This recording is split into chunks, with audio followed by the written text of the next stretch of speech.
Hello everyone, welcome to another interesting and informative session of the Analyst brought to you by Vajiram and Ravi. In today's session, we'll discuss 7 important articles as featured in the Hindu and Indian Express for your comprehensive understanding of the current affairs explained to you in the easiest language possible.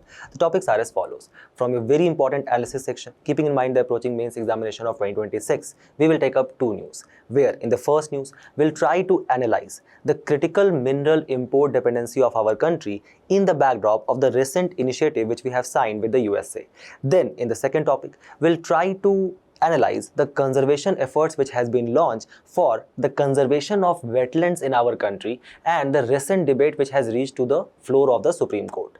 Then, from your prelims pointer, we'll take up 5 news. We will not only try to simplify the news for you, but also provide you the much important value addition. Thus, stay tuned. Under the India-USA Trust Initiative, which stands for Transforming the Relationship Utilizing Strategic Technology, both the countries have formalized a critical mineral framework. The critical minerals, which has become one of the favorite areas of UPSC examination as reflected in the recently conducted prelims examination of 2026 as well, and also forms a very important component of your GS3 paper under the larger theme of energy security. So first and foremost, what is the context of the news? A rare deal has been signed between India and USA, one of the most important countries for our relation perspective from the international relations as well. The framework comes amid the shortfall of the critical metals which has taken place in the global market. Why? Because of a licensing regime which is being utilized by the China which process almost 90% of the critical minerals of the world, and it has imposed export curbs on the rare earth elements. So, the agreement follows continued India-US engagements, including India becoming one of the signatory to US-led Pax Silica initiative. The framework seeks to implement effective management of critical minerals and rare earth scrap, strengthen the resilient and diversified supply chain, and thus promote collaboration in the financing of various such excavation and exploration reserves for these critical minerals. First and foremost, what is Pax Silica? Keep this in mind. It is not a formal treaty, and thus obviously does not contain any kind of binding provisions on its member country. It is basically a US-led initiative to counter the China's dominance in the critical minerals and semiconductors. Which countries are the member of it? Remember, India was not one of the founding members. Rather, it has joined considering India is also part of the Quad initiative. Quad initiative, which includes USA, India, Australia, Japan, including Netherlands, Singapore, South Korea, etc. The two important observatory bodies are European Union and OECD. The basic fundamental aspect of Pax Silica initiative is to follow a China plus one strategy, where considering China has a huge large-scale dominance on the production and the exploration as well as processing of these critical minerals or rare earth elements, it basically provides a leverage to China where it can create such blockades of the supply of these critical minerals which are essential for the production of various such industrial manufacturing outputs. So, a question might be coming in your mind. What are these critical minerals? Let's try to understand that first. Keep this in mind that these critical minerals or rare earth elements are nothing but natural reserves. As a natural reserves, they act as a kind of a raw material for industrial level manufacturing of various kind of components, equipments, your various kind of utilities which you actually utilize on daily basis. For example, you guys currently might be watching this lecture on either of your laptop or let's say for example your mobile, and for the manufacturing of which you basically require various kind of semiconductor chips, batteries, etc., which are basically manufactured by using these rare earth elements or critical minerals like for example gallium, germanium, your silicon, lithium, etc. And thus, these critical minerals and the essential and regular supply of it is actually vital for increasing our industrial output. Thus, to provide industrial jobs, to create a large-scale employment in our country, and also to meet the objective which was set by Economic Survey 2025 that as a country we are required to create 78.5 lakh non-farm jobs every single year to sustain the demographic dividend which is actually entering into our workforce. Thus, a lot of countries, including India, is following this China plus one strategy, where we are trying to secure global technology and artificial intelligence supply chains and trying to deviate away from the manufacturing as well as the supply from China. Now, in this context, let's also try to understand what constitutes rare earth elements. Keep this in mind. Rare earth elements are a group of 17 metallic elements that are vital for clean energy, advanced technology, defense, and high performance industries. 15 of them basically falls in the bracket of lanthanides and also includes scandium and yttrium. So majorly, to just remember it from the perspective of the prelims examination, remember that if there are metals or elements which are normally ending mostly with -ium, they are actually counted as one of the rare earth elements, like for example neodymium, cerium, lanthanum, europium, dysprosium, etc. Why they are considered as rare? Because they are not usually found in the concentrated economically exploitable deposits. Rather, extraction and processing of such elements are very complex in the nature, costly as well as environmentally hazardous. So actually, relatively, they are abundant in the earth crust. Remember, it's not like that they are not present. They are present, but they are not easily present in the permeable rock surface or near to the bedrock. Rather, we are required to actually dig deep, to actually excavate further and goes towards the earth crust. But also, the large scale deposit of that is not found in one such place. Rather, they are dispersed across the earth. What is India's status? So there are a lot of such rare earth elements which are also found in our country. Keep this in mind. Like for example, monazite sands, ilmenite, rutile, zircon. Just look the important such kind of rare earth elements which are found in our country: cerium, lanthanum, neodymium. Majority of these deposits are actually found in the states like Kerala, Tamil Nadu, Odisha, and in the coastal sand of Andhra Pradesh, which actually contains a large scale reserves of monazite. Just look the total number of these rare earth elements, 17, keep this in mind, being utilized in various industries like electronic vehicles, wind turbines, semiconductors, the mobile phones which you are currently using, in the defense, etc. Dispersed form in the earth crust approximately. When it comes to our country's position of holding such rare earth elements and critical mineral reserves, we have the third largest rare earth reserves in the world. Of estimated reserves approximately around 7 million tons, but we rank 7th in the world's rare earth production. So production remains low despite the large reserves, and that is an aspect which we are going to discuss further in this session. When it comes to China, China is the largest producer of rare earth, dominates the mining and the refining of it, controls nearly 90% of the rare earth magnet processing. Keep this in mind. When we are talking about these use of critical minerals, it was taught to you earlier in the lectures as well about various such rare earth elements and critical minerals, like for example neodymium and dysprosium, of which we also have high reserves of. What it contains, where it is utilized. It actually is utilized in creating high strength magnets for motors in drones, guidance systems in missiles and radars. Titanium, which has a kind of a very high strength in comparison to its weight ratio. It is actually can function in the various kind of heat stress conditions as well. Thus, considering it is strong and lightweight, it is used for aircraft, engines, armors, also to create your black boxes. Tungsten, which is used in the armor piercing projectiles due to its high density. Cobalt, lithium and nickel, crucial for electronics, electronic vehicles, military hardware. Copper, which is essential for wiring, electronics, electromagnetic protection in ships and aircrafts, and your gallium and germanium, which are majorly utilized for the creation of semiconductors for electronic warfare systems. If we would have just kept these simple concepts in our mind, remember, UPSC has a tendency to ask questions on the relevant themes again and again. A question of prelims 2025, where it said that how India is a resource-rich country in all the 30 critical minerals that we have identified. Then why we are importing so much from China? Even the general understanding of this particular concept would have been helped you to eliminate the second statement and just reach directly to the answer. And the same general understanding could have applied in this year prelims examination as well, where it said that in the context of the rare earth element, the basic understanding could have helped you to remove the fourth statement, that rare earth elements are a set of 13 metallic elements. No, they are the set of 17 such metallic elements. 4 could have been removed easily. Third would have been anyway correct. where under the National Critical Mineral Mission, which we'll read also, India is trying to establish a robust framework for self-reliance in the critical mineral sector. No specific factual knowledge is required here. Second comes that China has the highest share in the mining of rare earth elements. Yes, but India is ranked 7th and not as the second. If it would have been the second largest kind of the mining country of the world when it comes to the rare earth elements, don't you think that we would not have been so much import dependent on China? Just remove the second statement and you can directly get to the answer.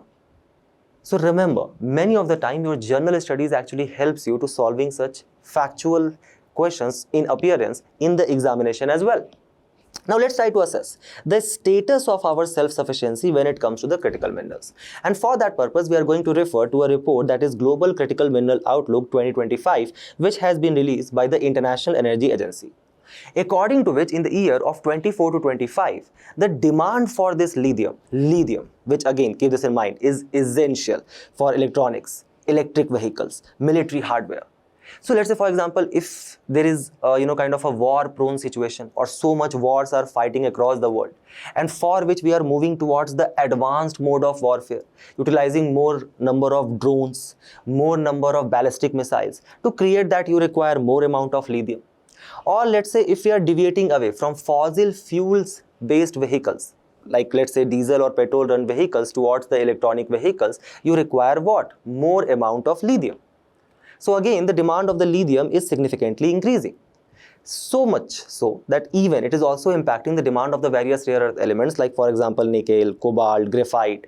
It has also registered almost an 8 to 15% of the growth. Thus the industry, this mining industry revolving around rare earth element, is actually pegged around $325 billion valuation by the year of 2030.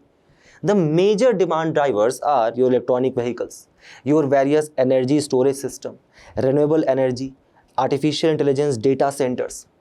Keep this in mind that when we are saying that they are critical minerals, it's not that they are actually being utilized only for the creation of the various industrial manufacturing output.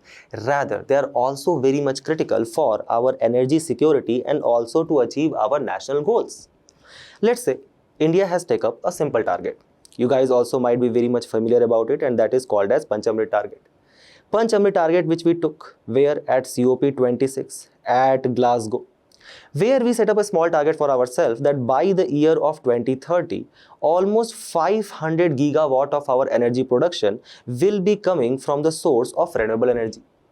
Now to achieve this international target which we have taken at international platform, we basically started taking some indigenous steps. Like for example, our government launched Pradhan Mantri Surya Ghar Muft Bijli Yojana, which also appeared in your prelims examination. So UPSC is focusing on this renewable energy sector also.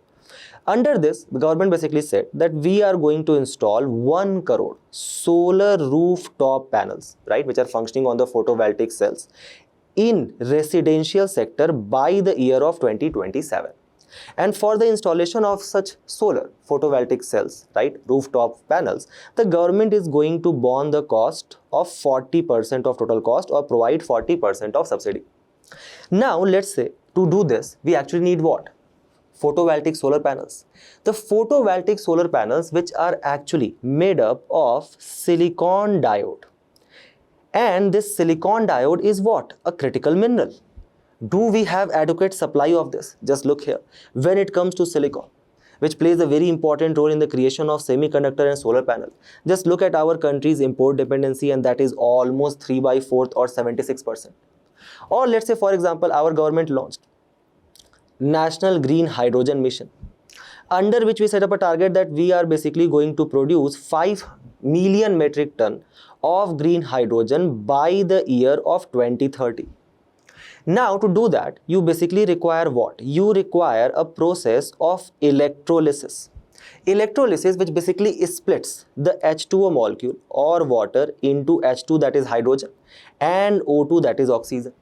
Now, to actually, in this process of electrolysis, the energy which we use is a green energy, right, renewable energy, and that's why it is called as green hydrogen.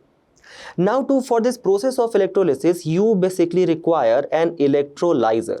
The electrolyzer, which basically function on 2 things, and that is anode and cathode. Now, to create this cathode, you require platinum. Now to create this anode you require titanium. Both of them are what? Critical minerals. Look at the import dependency which we have for titanium, and that is 50%. So just look at this chart. For various such important critical minerals, like for example bismuth, which is required for pharmaceutical and chemicals, we have import dependency of 85%, 82% import dependency for lithium, and almost 42% import dependency for tellurium. So we are heavily reliant to actually achieve our own renewable energy targets, or to actually provide energy security to our country. And we are reliant on what? The import of these critical minerals, majority of them which actually is coming from China. So now let's say suddenly if China says that there is a lot of supply chain disruption which has taken place, and thus we are providing or putting a kind of a licensing regime, and we are going to kind of choke this supply of critical minerals, don't you think our these targets of Pradhan Mantri Surya Ghar Muft Bijli Yojana or National Green Hydrogen Mission is also going to compromised?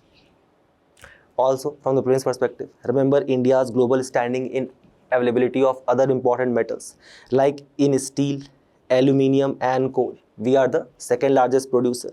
In limestone, we are the third, and in the iron ore, we are the fourth largest producer. So let's try to analyze why we are so much import dependent on the supply of these critical minerals, for which we are going to refer to the Ministry of Mines report 2023. According to which, India was import dependent for 30 essential critical minerals, of which complete import dependency lies for almost 10 minerals, where majority of these supply of these critical minerals or rare earth elements we are securing from which country? China. China, which is the world's largest mining nation, which in the year of 2025 to 26 has made investment in exploration and excavation of various such rare earth elements, and that investment is approximately $19.4 billion. Now keep this in mind that under the National Critical Mineral Mission, which was also appeared in your prelims examination, our government is saying that we are also going to make an investment. That investment currently is close to $2 billion. So China is investing almost 10 times more than that. And by the virtue of it, it basically controls 87% of rare earth element processing, 58% of the world's lithium refining, and 68% of silicon processing. Thus, if we are basically setting up a target for ourselves that we are going to become self-sufficient in the supply of these critical minerals, the critical mineral supply, which is actually going to become the foundation pillar for the increase of industrial manufacturing output, the increase of industrial manufacturing output which is sine qua non or the prerequisite to actually become Viksit Bharat by 2047, what are the challenges which we are facing? The first is the inadequate exploration and the tapping of the reserves. For that purpose, we are going to take up the case study of ilmenite itself, right? First and foremost, what is ilmenite? Ilmenite is basically an isotope of titanium dioxide. Another question which appeared in your 2023 prelims paper. So you guys can see the affinity which now UPSC has towards the supply of these critical minerals. Every single year a question is guaranteed. Okay? Now, ilmenite. So keep this in mind that ilmenite, which is an isotope of titanium dioxide, it is basically extracted from two types of rock, that is igneous and metamorphic rock. Now refer from your geography classes, the peninsular block of our country, and just recall the kind of the abundance of reserves which we have for this igneous and metamorphic rock. And thus by the virtue of it, India holds 11% of ilmenite reserves of the world. 11%. 11% of the reserves of ilmenite, which is the isotope of titanium dioxide. Thus, don't you think we can actually, if we are doing enough exploration and excavation of ilmenite, we can get self-sufficient in the supply of titanium. Titanium, which is required to create your anode structure, to create an electrolyzer for the green hydrogen mission, as well as the titanium, which is also utilized in various aerospace equipments, like for example, creation of black box. But just look at our status. We are almost 50% import dependent for titanium and pay billions of dollars every single year for that. Why? Because of inadequate exploration and tapping of reserves. The major reason for that is the rare earth elements, considering they are deep-seated minerals. So they are not easily found in the bedrock or at the permeable rock. Rather, they require a deep excavation and exploration, and after that you find the scattered reserves of these rare earth elements.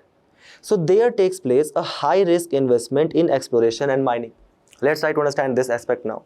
For that purpose, let's take up a case study of a 5-kilometer square area, where some researchers are saying that in this 5-kilometer square area, we can find abundant reserves of lithium or titanium.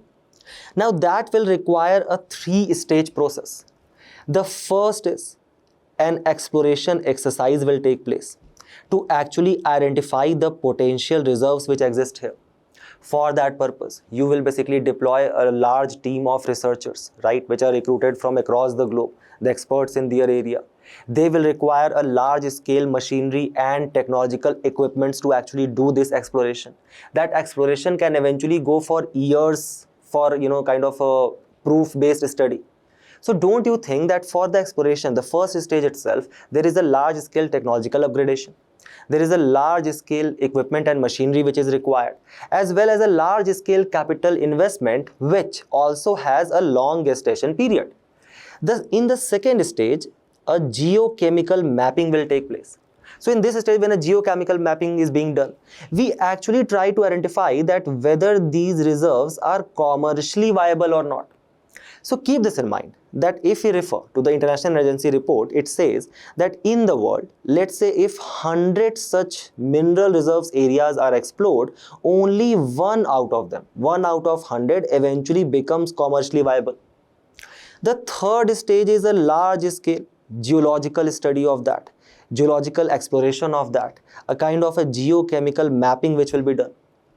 After that, it is actually trying to identify that whether the reserves which are present here of lithium or titanium, whether they are of metal grade ore or not. Basically, whether they can eventually be kind of utilized for the industrial level utility or manufacturing or not. Let's say you deployed such team in this 5-kilometer square area, which did this exploration and excavation for almost 5 years. After that, this team came out and they said that Malik, थोड़ी सी गलती हो गई, right? This particular reserve is not commercially viable or does not contain metal grade ore. Just imagine the loss of investment which you have occurred, and thus this high risk investment in exploration and mining itself act as a deterrent for the private sector investment in this specific area. To prove that, you can also take up the discovery of 5.9 million tons of lithium deposit which actually took in the Riyasi district of Jammu and Kashmir, which was actually made almost 3 years ago, and till now not a single commercially viable exploration or excavation has taken place in that area. So taking the cognizance of it, what has been our government of India's response? One which also appeared in this year paper also. So let's try to understand that. First and foremost is that our government is saying that okay, we do not have enough reserves of lithium, no problem. But then let's say there exists a lithium triangle, right, in the region of South America. Your job is to basically kind of mention the lithium triangle countries. So our government is saying that if they have such large scale abundance of proven lithium reserves, let's our public sector units, kind of create a tie-up with them, where we will provide them some investment, we will provide them some technological upgradation, and we will start procuring these reserves, these minerals from these countries. And thus, Kabil initiative has been launched to actually secure such overseas mineral assets. Then the Geological Survey of India and the Council for Scientific and Industrial Research, they are also promoting the circular economy, where they are saying that let's say if you have utilized a laptop and now you are discarding it, don't discard it. The semiconductor chips which you have, the silver diode which you have, the government is going to extract that and create a new element or new material for that. Then the extraction and excavation of such critical minerals has also been put under the production linked incentive scheme. As well as there is 100% foreign direct investment, that too under automatic route, which has been provided to this specific sector. So if you are a foreign country or a foreign company who wants to do exploration and excavation in our country, you are at most welcome. You do not even require the government permission. You can start doing exploration and excavation. The same thing is also being promoted under the National Critical Mission of 2024 to actually fast track the regulatory approval process.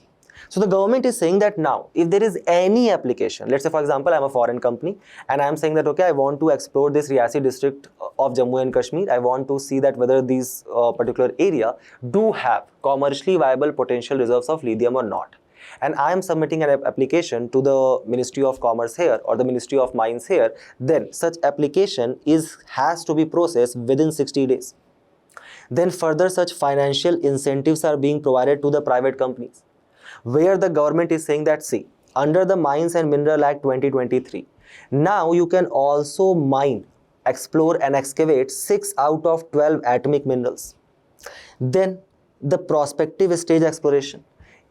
At that prospective stage itself, you are now allowed for drilling and subsurface excavation. The government is actually going to fund G4 to G1 exploration, G4, G3, G2, G1 level of exploration under the National Mineral Exploration Trust, which has been created. Now, under a single license, you can actually end up exploring area up to 1000 kilometers square, which might have spread, considering that they have dispersed reserves, right? These rare earth elements. You can actually end up exploring 1000 kilometers square area, which is actually dispersed across the states as well. Then the mine owners are also actually allowed to sell 50% of their annual mineral, including the coal, in the open market. Also, from the land bordering countries which we have, we are also seeking FDI from these countries. Also, the government has created Center for Excellence on Critical Minerals as well, for the further research on the excavation and exploration of these critical minerals. So what are the key features and the objective of this recent India-USA critical mineral deal? The backdrop is the licensing regime which has been put by China to choke the exports of rare earth element. The China, which control almost 90% of the global critical mineral processing. Thus, under the Trust Initiative, India and USA has launched a critical mineral framework, which is going to focus to secure the supply, mining, and the processing of critical minerals and rare earth elements. Considering, remember, so now India is part of Pax Silica, India is also part of Mineral Security Partnership, and India is also part of the Trust Initiative of USA. And thus, under these initiatives, the government is seeking basically large-scale investment and foreign direct investments in the region of the exploration and excavation of these critical minerals. Also, from the Prince perspective, remember some other initiatives by USA, like for example, CHIPS Act, which aims to subsidize for the semiconductor manufacturing. How very recently USA has also put export restrictions on the advanced AI chips. It has also launched Chip for Alliance framework. Remember, India is not part of this if they give in the option. It basically contains your USA, Japan, South Korea and Taiwan. Then USA is also indulging in a friend-shoring strategy, where they are basically saying that, let's say if you are a friendly nation of USA and you want our FDIs to flow in your country, then also start basically putting those FDIs specifically for the exploration and excavation, and we will also going to share if any such potential reserves is actually coming into play. Our government has launched PLI scheme, Kabil scheme, as well as the Deep Ocean Mission for the ocean exploration, or the Samudrayan mission. Keep all of these initiatives in your mind. Try to take this particular question from the mains perspective, and we move forward to the next news, where the article highlights the importance of wetlands in the natural ecosystem and argue for a better conservation strategy of wetlands in India as well as globally. The particular topic, which also forms an important component of your GS3 paper under the larger theme of environment conservation. So what is the context of the news? What is the debate which has actually gone to the Supreme Court? The context is that the Supreme Court on Tuesday agreed to examine a challenge to the constitutional validity of the definition of wetlands under the Wetland Conservation and Management Rules of 2017. That why the government has arbitrarily excluded most human-made, artificial and historically developed wetlands from environmental protection, and thus has diluted the accountability through the decentralized oversight. In this context, let's try to understand what is this Ramsar Convention 1971 and what are these Wetland Conservation Rules of 2017.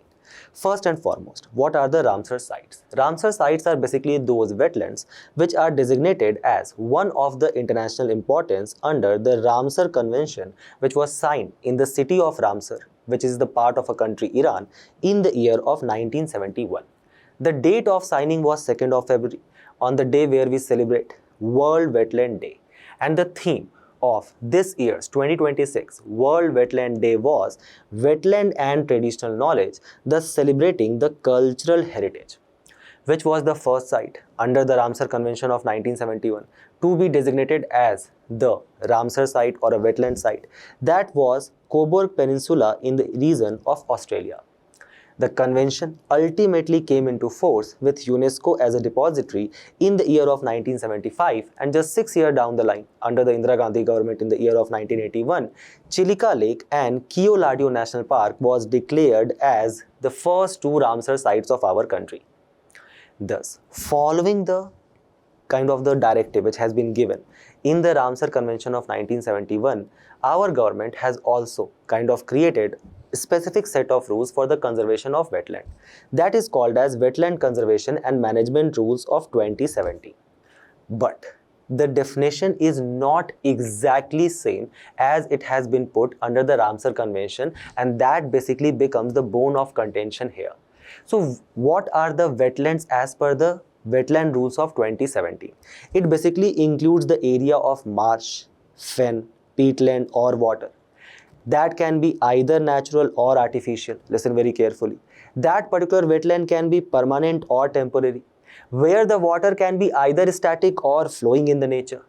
The type of water can be fresh, brackish or salt. In fact, including the marine water is included, where the depth of which at low tide, remember not high tide, low tide does not exceed 6 meters. However, under our rules which we follow for the conservation of wetlands, we also very selectively do not include any river channels. Any wetland where there was a wetland, but now remember that rice is a very water intensive crop. So there can be a lot of such wetlands which can also be utilized for the cultivation of rice, for the paddy fields. Another question which appeared in this year prelims examination. Then human-made water bodies or tanks, or the structures which are created for aquaculture, salt production or irrigation purposes. We keep all of this outside from the ambit of the definition of wetlands in our country.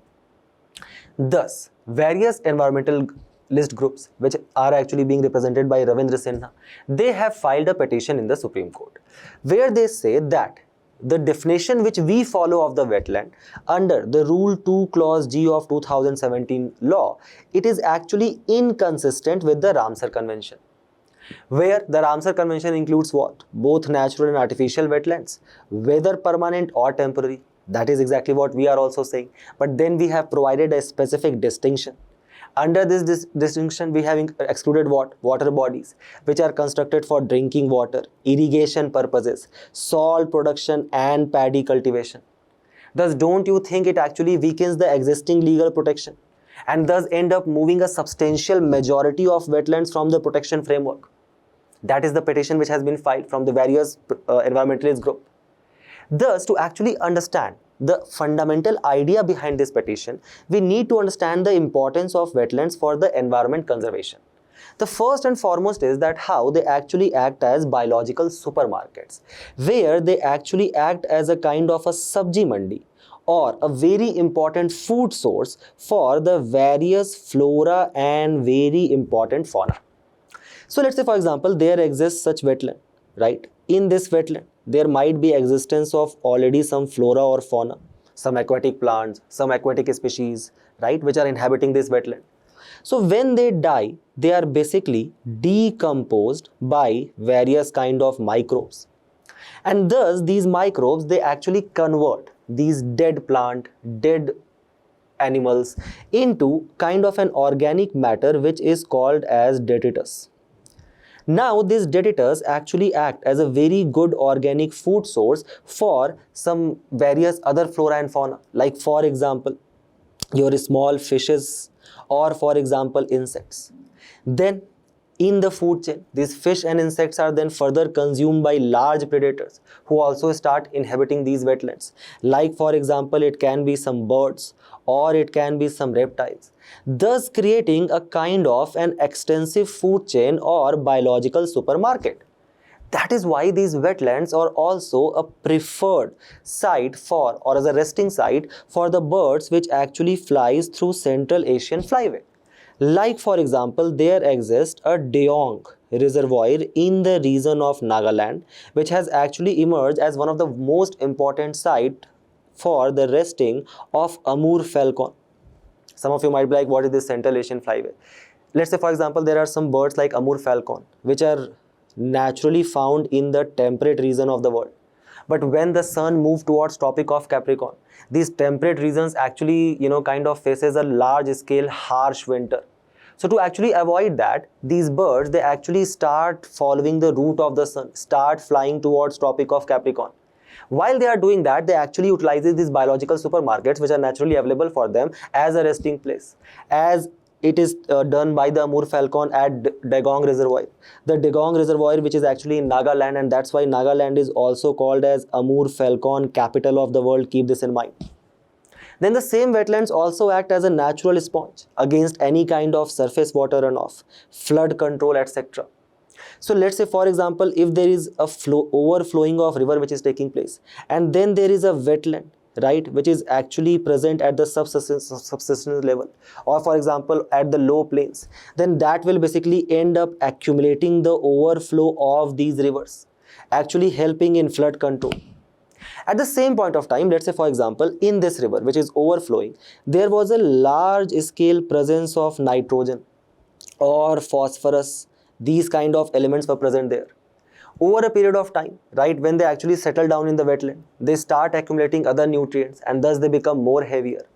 Then the aquatic plants which are actually present in these wetlands, they actually utilize this nitrogen and phosphorus for their own growth purposes, thus lead to the filtering of such excessive nutrients, acting as a kidney of earth. The same question which actually appeared in your prelims as well, right? Where they actually absorb these heavy metals and access nutrients for their own growth purpose. Keep this in mind, that when it comes to wetland, considering the large scale presence of flora and fauna and the various aquatic plants as well as your phytoplanktons, right, they actually sequester carbon 55 times faster than the tropical forest. Keep this in mind. Thus, don't you think that thus by the virtue of such large scale presence of flora, fauna, they actually also help in diversifying the economic portfolio of the region. Aquaculture can be practiced there. It can also lead to the subsistence income for the farmers in that area. Such wetlands designated as Ramsar site also becomes tourist spots, like for example Chilika Lake as well. But then what is the need for their conservation? What are the causative factors behind the loss of such wetlands in India? And for that purpose, we are basically going to refer to Wetland Extent Trend Index of 2025. And the first reason is very obvious. Anybody could have guessed it, and that could have been your first point in your answer as well. And that is nothing but us. The anthropogenic pressure, the increasing urbanization and the encroachment. So try to understand this. If you just refer to the study which was actually conducted by Delhi University, where they actually, kind of utilized this geographical mapping, and they did a study on that. So according to that, there has been 70% increase in the built-up area in the National Capital Territory from the year of 1991 to 2021. So in 2 decades, 70% increase in built-up area has been registered. Why? Because Delhi has emerged as a mega city of the country. Now, when there exists a kind of a low scale growth in the other regions around the Delhi, and in comparison to that, if Delhi is offering you, let's say for example, good healthcare infrastructure, good infrastructure to live, a kind of a high quality life, good educational institutions, even for, let's say, for preparation of civil services examination of the country, don't you think that the flocks will keep on coming from across the country and the urban agglomeration will keep on doing?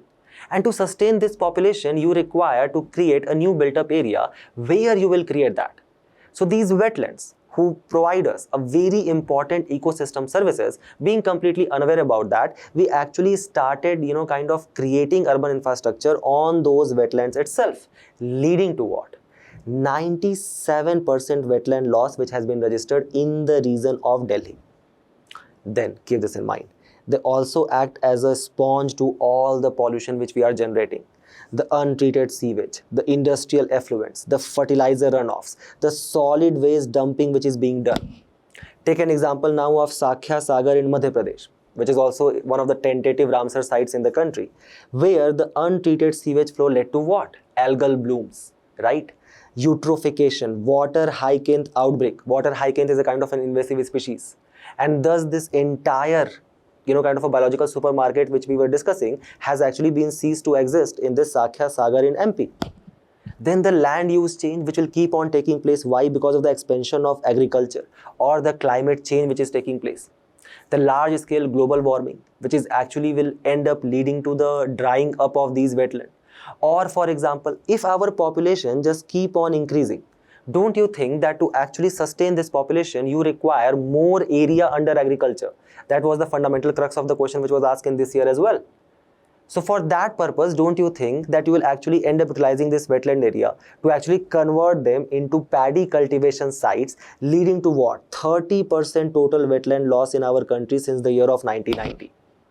Further, the hydrological alteration. Why? Because of the diversions due to dams and canals. Decline of 81% inland wetland has been done due to the lack of water inflow. Wetland provides also the source of livelihood which is now going to cease to exist. Fishing, aquaculture, tourism, leading to the loss of ecosystem services. As per this index, there can be a loss of $76,827 per hectare per year because of the absence of these wetlands. So what are the initiatives which has been taken by the Government of India as well at the global level to conserve these wetlands? That is going to be your way forward in this particular question if the question appears in the mains examination. First is in the COP40. There was a specific directive which was given for the preparation of the 5th Ramsar strategic plan. The idea is to align it with the UN Decade on Ecosystem Restoration, right? So while we are trying to restore our ecosystem, the wetland forms an integral part of that, of the green and blue spaces of these urban cities. So we need to specifically revive these wetlands in the cities. For that purpose, the government has also brought up your Amrit Dharohar scheme, right? Under which the government is basically promoting to encourage optimal use of wetland, enhance biodiversity, carbon stock, ecotourism opportunities around it. The government has also brought MISTI scheme, an initiative which is actually stands for Mangrove Initiative for Shoreline Habitat and Tangible Income, which will actually be taken up for the mangrove plantation along the coastline and on the salt pan land. Then a freshwater challenge has been taken at the global level by countries like Colombia, Ecuador and Zambia, where they are trying to restore these wetlands by actually indulging the local communities. And the same initiative also exists in our country, which is called as Mission Sahbhagita, right? Then there is a development of sponge cities which is actually being done by China, where they are actually putting a large scale restoration funding for these wetlands. They are trying to revive them, trying to create these biological supermarkets there. And as per the United Nations Earth Assembly, we as a country, or taking the example from the global best practices, we shall actually indulge in the lake and natural based solutions to revive these wetlands in our country. Keep these suggestions in your mind, right? Also, from the prelims perspective, remember some important facts. Currently, India has 99 sites under Ramsar, and thus we have surpassed China. The largest Ramsar site in our country is Sundarban. The largest Ramsar site in the world is your Nagiri-Nadombe wetland complex in Democratic Republic of Congo. The smallest Ramsar site in our country is the Renuka Lake, right, in the Himachal Pradesh. The state with most Ramsar site is your Tamil Nadu, right? The two recent one is your Therathangal and your Sakkarkotai. And the country with the largest number of Ramsar site is UK 175. We had discussed this very recently. So the task for the day is just name down the country with the second largest Ramsar sites in the world.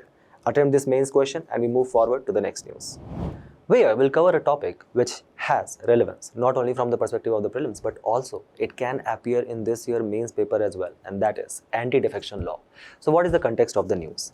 The recent development within the Aam Aadmi Party appear to have dealt a decisive blow to its representation in the Rajya Sabha. So what happened on April 24-26, where 7 out of its 10 sitting members of the parliament publicly announced that over 2/3 of the party's MP, that is 7 out of 10, had decided to merge with the Bharatiya Janata Party, thus invoking the provisions of 10th schedule of the constitution. So while the development has attracted widespread political attention, its implications extend beyond immediate partisan concerns. and it raises significant constitutional questions regarding the interpretation of the anti-defection law, particularly the scope of the merger exception under the 10th schedule, which can also be asked as a debate in the GS2 paper by the UPSC in this year mains paper. Keep this in mind. So let's first try to understand what does this anti-defection law stands for. So there was an amendment which was made to the constitution in the year of 1985 to actually curb down the practice of Aya Ram Gaya Ram, where there was a possibility that a member in the morning while attending the parliament is a member of BJP. By the afternoon, that particular person has joined Congress, and by the evening, that particular person has been back into the folds of BJP. Aya Ram Gaya Ram. Thus, to actually curb down this practice of a particular member who has been elected to the parliament but keeps on frequently changing his alliance or allegiance, there was an amendment, that was 52nd Constitutional Amendment Act of 1985, where it provided for the disqualification of member of parliament and member of legislative assemblies on the ground of defection from one political party to another. So when does this clause of disqualification actually applies? First, if the member of political party actually voluntarily gives us his membership of party A. So let's say I fought the election on the ticket which was provided to me by the BJP party. But the moment I become the member of parliament, I basically voluntarily gives up my membership of the BJP party. Then I would stand disqualified to remain on the seat of member of parliament. Second, if the member of political party A votes or abstains from the voting in contrary to the direction which has been issued by the whip, which is actually one of the most contentious issue. So what about, let's say for example, if the bill there is being discussed and the bill is saying that we are going to, let's say for example, create an independent body for the, kind of making of the paper for UPSC prelims further, so that actually some relevant questions are asked from the next year, right? And it is not basically a head and tail exercise every single year for the serious aspirant. And we are going to create an independent body for that. Let's say I as a member, right, I do not support this bill, right? Can I abstain from the directive which has been given to me by the whip of the political party? The answer is no. And if I abstain from it, if I vote against that, then I would stand disqualified. Then let's say there is an elected member, but that member is an independent member. That member did not fought the election on the ticket of any political party. Then the moment I enter into the parliament and I try to join any party, I will stand as disqualified. However, what if I am a nominated member? A nominated member has the possibility to join a political party within the 6 months. But if I do that, if I join the political party after 6 months from the date on which I have taken the seat in the house, then I will also stand disqualified. But are there any such exception? So remember that in the original provision which was added to the constitution under 52nd Constitutional Amendment Act of 1985, the idea was that if 1/3 members of the legislature party, if they are splitting to form a separate group, then that was actually considered, or that was actually recognized that yes, indeed, there is a split which has taken place. And this kind of the upward ratio for that was 1/3 seat. However, now to further actually discourage the people to actually, kind of have developed any such idea, to actually create such a split from the party, and thus toe the party line entirely, there was another amendment which was brought in the year 2003, and that was the 91st Constitutional Amendment Act, which removed this provision to ensure political stability. So now it has removed the split provision, and now it has provided of merger. A merger of a political party with another party can be taken if it is approved by the 2/3 members, that is 66% of its legislature party, as it happened where 7 out of 10 members of AAP actually decided that they are going to merge, not split from AAP, but merge with BJP. As it happened in September 2022 also, where 8 out of 11 Congress MLAs of Goa Legislative Assembly, they merged with BJP, right? So the number is obviously more than 2/3. Or there is another exception. So let's say for example, I got elected on the seat of BJP, but the moment the speaker, I have been elected as the speaker of the house, and if then I am saying that just to ensure the principle of neutrality, I am not going to be the part of BJP anymore, then in that case, will I stand disqualified? The answer is no. So if the members being elected as a presiding officer voluntarily gives up the membership of the party, then that is not under the provisions of the disqualification under anti-defection law. Some other reforms which were brought by 91st Constitutional Amendment Act of 2003. First, the total number of ministers shall not exceed 15% of the strength of Lok Sabha, and thus there is a kind of an upper limit for the ministers which shall be appointed. Remember, this is in the constitution, keep this in mind. Second, disqualified on the ground of defection. So let's say, for example, I became disqualified on the ground of defection. Then, even though I am not the member of Lok Sabha anymore, but can I be appointed as a minister? There exists a provision like this. So even if I'm not a member, I can still become a minister for 6 months. Then within that 6 months, I am required to become the member of Lok Sabha. But now if I have been disqualified under the provisions of anti-defection law, can then I become a minister? The answer is no. Also, I am disqualified to hold any remunerative political post, and no more protection on the ground of split is anymore provided thanks to the 91st Constitutional Act of 2003. So what has been the viewpoint of Supreme Court on this concept of anti-defection law? In the Kyoto-Holohan case of 1992, the Supreme Court held that Speaker, when it is deciding the anti-defection law cases, it acts as a tribunal, and thus the principle of neutrality shall be maintained by the Speaker. And any such decision which has been taken by the Speaker in this capacity, acting as a tribunal on these cases of anti-defection law, that will amount to judicial review. Keep this in mind.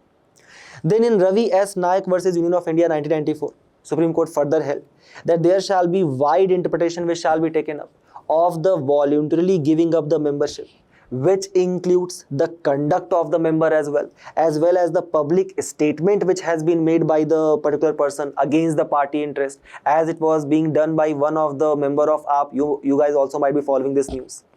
Third, Jagjit Singh case 2006. Merger must be recognized by the original political party and not just legislature party. This is basically the judgment which is being kind of taken into the cognizance by the AAP party, and they are contesting against this action of the members of AAP party. Then KM Singh versus Speaker of Manipur, where it said that the Speaker must decide anti-defection petition within a reasonable time not exceeding 3 months, and recommended for the creation of independent tribunals which could replace Speaker as the adjudicating authority. But obviously the government is not going to, or the parliament is not going to make such very innovative law. So keep these provisions in your mind for anti-defection law, a very probable topic for mains, and we move forward to the next news. Where, considering the UPSC's newfound love or newfound crush, that has been the history section. So we are also now going to focus a little bit more on the historical news which is appearing. For example, Anand Math had been in the news, right, throughout the year, and every one of you might have read extensively about it as well.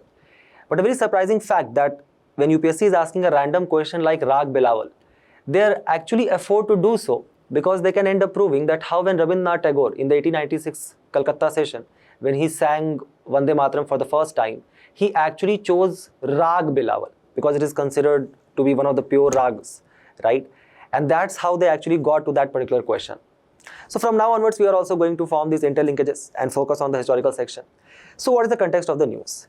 How would Lord Ram would have positioned our country in the current world order? Or what advice would Lord Krishna will actually give to India's relationship with USA, China and Russia? Some very innovative question. Or how would ancient Indian knowledge system, which has also been put into the impetus and in kind of the primacy by the UPSC this year, they must address the current energy crisis.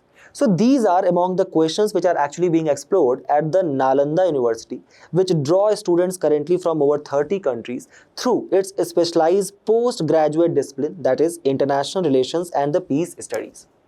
Nalanda University, which actually was popularized to the Western world by a text. The text was called as CUK, or the account of the Western world, which was written by a Chinese traveler who visited our country in the 7th century. The name of the traveler was Zhuang Zhang, who was in our country from the specific year of 629 to 645 C.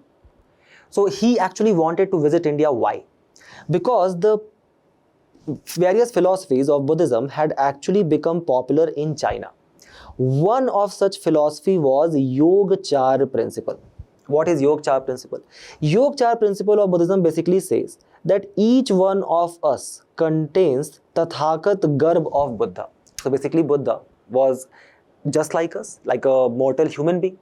And because he got complete control on the kundalini of his and thus were able to control all of his senses, that's how he basically attained the nirvana or became an arhat. Thus, to actually control our kundalini, right, all of our senses, we basically require to have complete knowledge about a practice that is called as yoga, which was basically contained in the Yogachar principle, the concept of Tathagat Garb. And this had become very much popular in the region of China. However, they had very limited literary sources or knowledge about it. Thus, in the search of this, Xuanzang basically got an information that there exists a monk which is actually teaching in the Nalanda University at that point of a time in the region of Magadh. And this monk is Shilbhadra. And Shilbhadra had basically become 106 years old at that point of a time. So he can die at any given point of time. And thus the knowledge of Yogachar principle can also be entirely lost. Thus, in the search of Yogachar principle, which is being taught by the monk called as Shilbhadra in the University Nalanda, Xuanzang basically took the strenuous journey towards India, even though he was denied visa under the king at that point of a time, Chang'an, of the Tang dynasty, which was ruling China at that point of a time. Remember, as per Shilbhadra, as it was taught to Xuanzang, this principle of Yogachar was first actually propounded by a monk that was Asanga and not Shilbhadra. And this Buddhist monk Asanga of 4th century CE actually learned this philosophy of Yogachar principle from a Bodhisattva, and that was Avalokiteshvara. So when Xuanzang actually is studying in Nalanda University, he basically talks about a king. And he mentioned the name of the king is Shilbhadra. Shilbhadra or Harshvardhana. Harshvardhana, who was basically the king of the Pushyabhuti dynasty and ruled from 606 to 647 CE. The same Harshvardhana about whom we also learn from the Ehole inscription. Ehole inscription which was written by Ravi Kriti, where he tells that how this Harshvardhana was trying to march beyond the Narmada river and trying to capture the region of South or Dakshin. But his patron, Ravi Kriti's patron, who was Pulakesintu, who was basically a Chalukya ruler, Chalukyas of Badami, right? Pulakesintu basically defeated Harshvardhana in the Battle of Narmada, which took place in 630 CE. And thus Pulakesintu becomes the lord of Dakshinapath, the same Harshvardhana. About the same Harshvardhana, as being mentioned in Shilbhadra, in Siyuki, Xuanzang basically describes that how this Harshvardhana actually provided a grant of 100 villages for the sustenance of this University of Nalanda at that point of a time. And thus we hear about two great assemblies which was organized by Harshvardhana. First was Kannauj assembly in the honor of Xuanzang, and one was Prayag assembly. Prayag assembly, Xuanzang basically describes that how there is a 5-year practice which takes place, where the monks from across the religions and sects and across the part of the country actually flocks to the region of Prayag, where currently the Mahakumbh takes place, right, in the region of Prayagraj, and which is being organized at that point of a time every 5 years, right? Where Harshvardhana basically provides excessive grants to all these monks and contains or organizes something called as Mahamoksh Parishad, which can be considered to be one of the earliest reference to the practice of Mahakumbh by a foreign tourist. Now some facts about Nalanda University. Who established it? Harshvardhana? No. It was a Gupta ruler, that was Kumar Gupta, in the year of 427 CE, where the students which were actually coming from across the region at that point of a time, Southeast Asia, South Asia, as far as the region of Afghanistan, they were being taught Vedas, Theravada, Mahayana, Vajrayana, right? Effectively described by Xuanzang. Xuanzang tells us that how there existed a great library which was called as Dharmganj, and the library had 3 great sections, Ratnadadi, Ratnaranjaka and Ratnasagana. Other notable luminaries who basically completed their education from Nalanda University included Aryabhatta, Nagarjuna, Dharmpal, Dinaga. The university, which was actually destroyed by Bakhtiyar Khalji in 1205 and then later rediscovered by Francis Buchanan.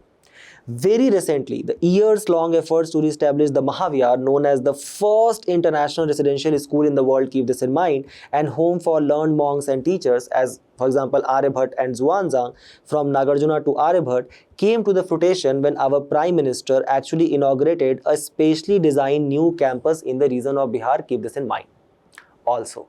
There were various other such universities which were created on the model of Nalanda, like for example Takshila, right, where for example Chanakya studied, who wrote Arthashastra, or Vikramshila, which was established by Dharmpal in the region of Bhagalpur in Bihar, right, or Odantapuri, which was actually established by Gopal. Both of them were Pala rulers, the second oldest after the Nalanda University. Keep this in mind that there is the Odisha government is also developing such triangle of ancient university which existed in the region of Odisha called as Diamond Triangle, which includes Lalitagiri, Udaygiri and Ratnagiri, as well as the Vallabhi University, which was actually patronized by the Matrakas, right? So keep other universities in your mind. The specific information has been provided, and we move forward to the next news, where we'll quickly try to learn about the concept of complete justice. What is the context of the news? Another milestone has been achieved in the direction of delivery of the complete justice by the Supreme Court of India in its recent decision to elevate the right to safe travel on national highway. Keep this in mind. The right to safe travel on national highway now is a fundamental right, as it has been recognized by the Supreme Court, declaring it to be the integral part of right to life under Article 21 of the Constitution, where the Supreme Court took suo motu cognizance of two road accidents which took place in the November 2025, which led to the loss of 34 lives.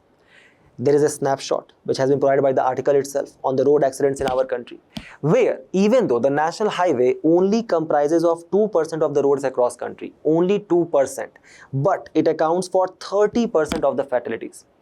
In the first 6 months, from January to July itself, there took place more than 26,000 deaths on these national highways. Thus, the government of India, especially the Ministry of Road and Transport, is actually focusing upon 4 important E's, which contains education, engineering, enforcement and emergency medical services provision on these national highways. And the government data basically claims that how between the year of 24 to 25, these fatalities which takes place on national highway, they have been reduced by 11%. The government is basically targeting to reduce such road accidents by almost 50% or half by the year of 2030. Now, coming back, what is Article 142 which actually provides this provision to the Supreme Court to actually deliver a complete justice? Let's try to read the article itself. Supreme Court may pass such decree or make such order necessary for doing complete justice in any cause or matter which is pending before it, which shall be enforceable throughout the territory of India. Keep this in mind. So unless and until the parliament is not going to make the law on it, then it will be actually enforceable across the India through the decree passed by the president.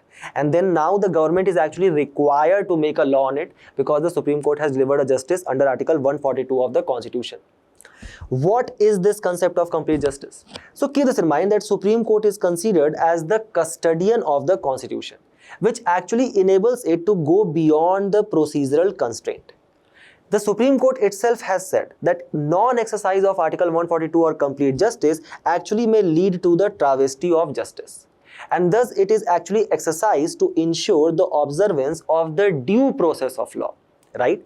So normally earlier, under the Article 14 of the Constitution, the Supreme Court had a directive to follow the procedure established by the law and whether see that whatever the law which the government has made, the government has followed the adequate procedures to make the law or not. But under the Maneka Gandhi case of 1978, the Supreme Court said that what if the government has followed each and every procedure, but the law does not have the principles of natural justice in it, and thus issued a new doctrine which is called as due process of law. And to actually exercise that due process of law, the Article 142 becomes very imperative. Now there comes 2 important cases mentioned in the today's article itself. One is Canara Bank case of 2003, where the Supreme Court has said that the Constitution intends to do substantiative justice and give primacy to the natural justice. Then there is Anil Kumar Jain case 2009, where the Supreme Court itself held that under the provisions of the Constitution, even though following the natural principle or the principle of natural justice, even the high courts are required to do complete justice, but this power has not been specifically provided to the high courts under the Constitution. Keep this in mind. So high court doesn't have the constitutional power to do complete justice.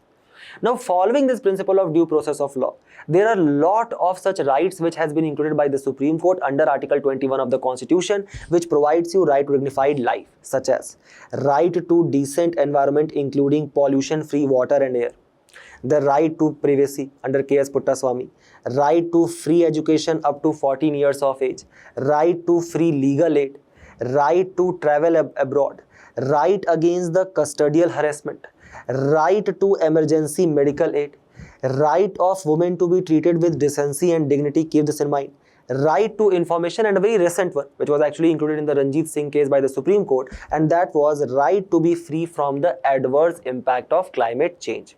Keep all of this in your mind. It can actually appear as a statement in your prelims examination, and we move forward to the next news, where we'll quickly try to learn about the anti-drone system which is being developed by our country. So what is the context of the news? The Home Minister said that how anti-drone systems will be deployed along the international border within the next 6 months, underlining the need to view the border security force traditional role from a new dimension now. So our Home Minister said that the border security force must strengthen its preparedness by maintaining constant vigilance against such illegal smuggling, infiltration, and the cross-border activities.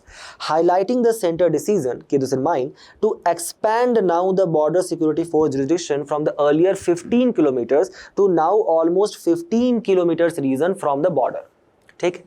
What are such anti-drone systems which has been deployed by other countries? The name of them are very important for you, like Golden Dome initiative by USA, or European Sky Shield initiative, which is majorly being led by Germany and recently has been included Turkey and Greek as well, or Arrow, David Sling, and Iron Beam initiative of Israel, as well as China also have such anti-drone system which it has deployed called as Bullet Curtain and Silent Hunter by China. In this direction, right, when our Honorable Prime Minister was addressing the nation on the 15th of August, our Prime Minister made a promise. He said, in the coming 10 years by the year of 2035, all the important places of the nation, keep this in mind, not all public places, but all important places of the nation, which include strategic as well as civilian areas like hospitals, railways, center of faith like temples, will be given complete security cover, security shield, but not all public places, right? The third statement was very easily removable. It is as simple as that. What is this mission Sudarshan Chakra which has been launched? It basically aims to strengthen the air defense, ballistic missile defense, and aerial offensive capabilities to actually kind of fusing cyber, cognitive, and aerospace domain into a cohesive coverage to actually counter the futuristic, complex, massed, and mixed aerial threats through a unified strategy. Who is leading? The project is primarily being spearheaded by the Defense Research and Development Organization, where it aims to involve a kind of a seamless coordination between Army, Air Force, Navy, ISRO, cyber AI systems, etc. Right? It is being designed to enhance the rapid, precise, and powerful defense responses, reinforcing our country's strategic autonomy, to actually create such ballistic missile defense and aerial offensive capabilities, to protect the nuclear power plants, ISRO facilities, strategic military assets, as well as civilian infrastructure. Right? Keep this in mind. Such simple understanding of the concepts and the topics can also help you to reach to the answers, right? That is the idea which I'm trying to instill in you. And with this, we move forward to the last news of the day, where we'll quickly try to learn about a very important species which has appeared, which is being impacted by a kind of a disease, and the species which also contains a lot of onlys, and that is the 2 lion cubs, Asiatic lions, have died in the Gujarat's Gir National Park region. Why? Because of the suspected Babesia infection. Remember, this Babesia infection is a kind of a tick parasite which actually impacts the lion. While 3 other Asiatic lions actually died in the separate incidents linked to the natural causes and territorial infighting according to the State Forest Department. Asiatic lion, which has been listed as vulnerable on the IUCN, where, remember, these Asiatic lions are found only in India, only in the region of Gir National Park in Gujarat.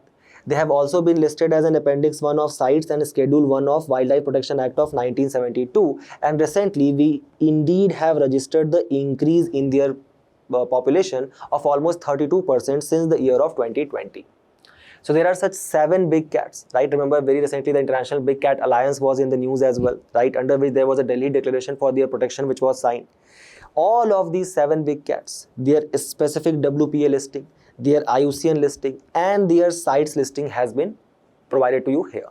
Like for example, all of these 7 big cats actually forms the part of Appendix 1 of the CITES. Then your specifically cheetah is actually critically endangered. Your tiger falls in the category of endangered because there is a rise in the population of the lion. It is vulnerable. So is leopard and snow leopard. While jaguar is near threatened and puma is considered as least concern. Almost 5 of them, tiger, lion, cheetah, leopard and snow leopard, are listed on the Schedule 1, while jaguar and puma are not included. Keep this in mind. And with this, we have reached to the end of our discussion today. So do not forget to attempt the questions at the end of the video and test your knowledge. We will meet in a very interesting discussion very soon. Till then, all the very best for your preparation and thank you.